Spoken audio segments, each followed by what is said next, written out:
کبھی بھی لوگوں کے پریشر میں نہیں آنا، پیئر پریشر میں نہیں آنا۔ میں آپ کو بتاؤں جتنے بھی انبیاء گزرے، ایون صحابہ میں، تابعین میں ایسی مثالیں ملیں گی جو لوگ پیئر پریشر میں نہیں آتے تھے، خود پیئر پریشر بن جاتے تھے۔ پہلا نام خباب ابن الارت کا ہے رضی اللہ عنہ، جو کہ ایک بلیک سمتھ تھے، لوہار تھے، اور مکہ میں جب انہوں نے اسلام قبول کیا تو اس زمانے میں اسلام قبول کرنا آسان نہیں تھا۔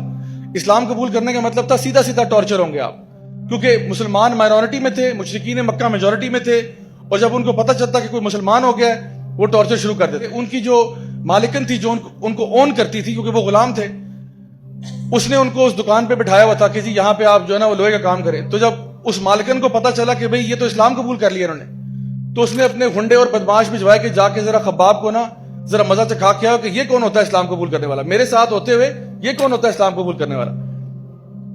تو اب ذرا فاسٹ فارورڈ کریں، عمر ابن خطاب کے دور خلافت میں صحابہ ایک ایکسپیڈیشن پہ گئے ہوئے ہیں اور ایک دریا کے کنارے ایک جگہ پہ پونڈ کے پاس آئے، اور وہاں پہ کیونکہ گرمی کی شدت تھی تو انہوں نے کہا کہ چلو یہاں نہا لیتے ہیں۔ تو خباب بن الارت نے اپنی قمیض اتاری اور پانی میں نہانے کے لیے اترے۔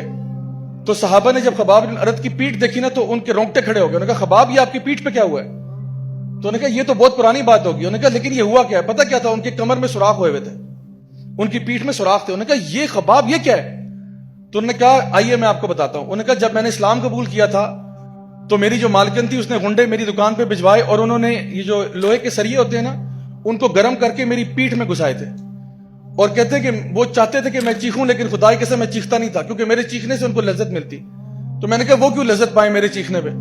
تو میں کہتا تھا جو کرنا ہے کر گزرو میرے ساتھ، اور وہ یہ کرتے تھے، مجھے ٹارچر کرتے تھے، لیکن مجال ہے میں اپنے دین سے نہیں پھرا۔ سو امیجن کریں یہ وہ صحابہ تھے جنہوں نے اتنے ٹف ٹائم دیکھے۔ ہم نے کیا دیکھا ہے؟ یقین جانیے ہمارے مسئلے بہت کیوٹ ہیں، ہم جو پرابلمز فیس کر رہے ہیں وہ بہت کیوٹ پرابلمز ہیں کمپیئر ٹو وہ پرابلم جو کہ صحابہ نے فیس کیے ہیں۔ تو یہ جو دین کا راستہ ہے نا، اس میں اگر کوئی ڈیفیکلٹی آ جائے، کوئی پریشانی آ جائے تو ٹینشن نہیں لینی آپ نے۔ آپ یہ سوچیں اللہ میرے ساتھ ہے، میں بالکل گھبراؤں گا نہیں۔ اور اگر کوئی لوگ آپ کو تانے دیتے ہیں، انسلٹ کرتے ہیں کہ بھئی تم تو بڑے مولوی ہو گئے، تم تو بڑی مولون ہو گئی، یہ کیا ہو گیا، رمضان نہ ہوا تم نے اپنے آپ کا حلیہ ہی بدل دیا، تم نے اپنے طور طریقے بدل، کوئی بات نہیں، الحمدللہ اللہ کے رنگ میں رنگے جائے، صبغت اللہ کے رنگ میں رنگے جاؤ۔ تو اس سے بہتر اور کون سا رنگ ہو سکتا ہے کہ انسان کے کہ الحمدللہ میں اللہ والا ہو گیا ہوں۔